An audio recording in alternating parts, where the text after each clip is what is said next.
नमस्कार दोस्तों, स्वागत है आपका हमारे इस YouTube channel Tiwari legal solution में। दोस्तों, आज एक बहुत ही महत्वपूर्ण विषय मैं आपके समक्ष लेकर के आया हूं। बहुत दिनों बाद मेरा ये वीडियो बन रहा है। थोड़ा सा व्यस्तता के चलते मैं वीडियो नहीं बना पा रहा था। अब मेरा प्रयास रहेगा कि मैं वीडियो को कंटिन्यू रखूं। दोस्तों, आज का जो हमारा विषय है वो है SC/ST एक्ट। हम ये देखते हैं अपने समाज में, अपने मोहल्ले में, अपने देश में कि आजकल SC/ST एक्ट का जो माहौल चल रहा है वो 100 में से 90% जो FIR दर्ज होती है SC/ST एक्ट में वो फर्जी होती है।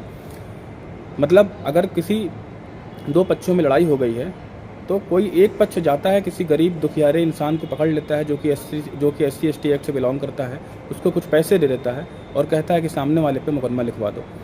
तो उसके ऊपर मुकदमा लिख भी जाता है। और आप जानते हैं कि SC/ST एक्ट में जब मुकदमा लिखता है तो पुलिस कितनी जल्दी हरकत में आती है।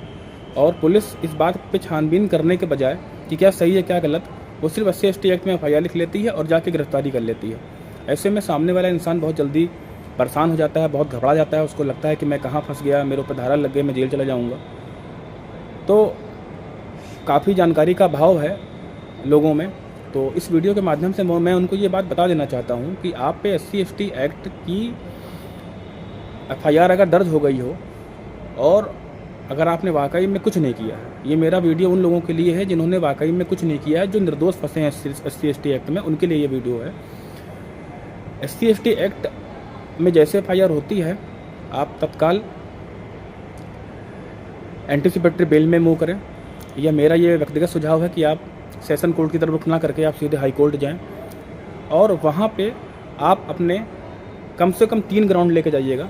आपकी बेल 100% हो जाएगी और हो सकता है आपका FIR से नाम ही हट जाए।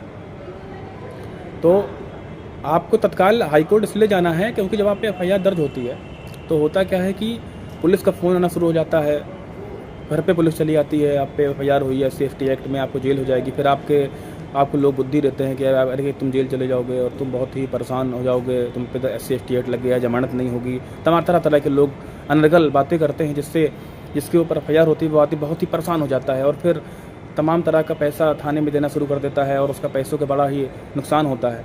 तो मैं आपको बताता हूँ कि FIR होने के तुरंत बाद अगर आप निर्दोष है तो आप हाईकोर्ट का रुख करें, आप क्रिमिनल अपील में जाएँ और वहाँ पे इस बात को आप सिद्ध करें।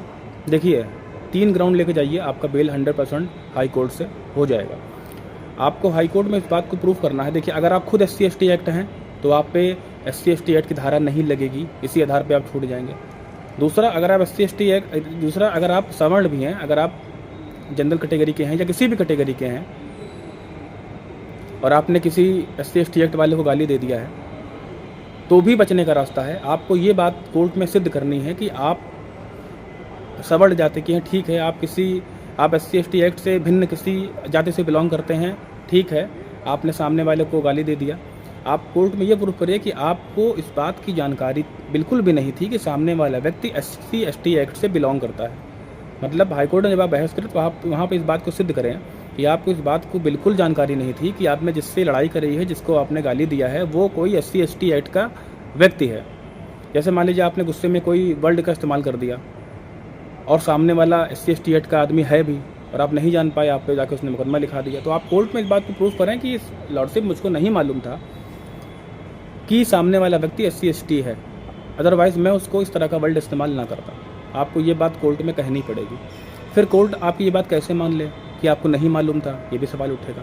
तो आपको ये कहना है कि सर वहाँ पे कोई प्रत्यक्षदर्शी ऐसा नहीं है जिसने, क्षमा करिएगा, आपको वहाँ पे ये सिद्ध करना है कि मेरे पास ऐसे तमाम एविडेंस हैं, तमाम ऐसे प्रत्यक्षदर्शी हैं जो ये बता सकते हैं कि मुझे पहले से नहीं मालूम था कि सामने वाला व्यक्ति SC/ST एक्ट से SC/ST कैटेगरी से बिलोंग करता है। मतलब आपको कोर्ट में यही कहना है। मैं फिर से रिपीट कर रहा हूँ, 3 ग्राउंड हैं, सबसे मोटे ग्राउंड जो है जिन पे आपको आसानी से बिल मिल जाएगी। पहला, अगर आप खुद SC/ST हैं तो आप पे वो धारा नहीं लगेगी।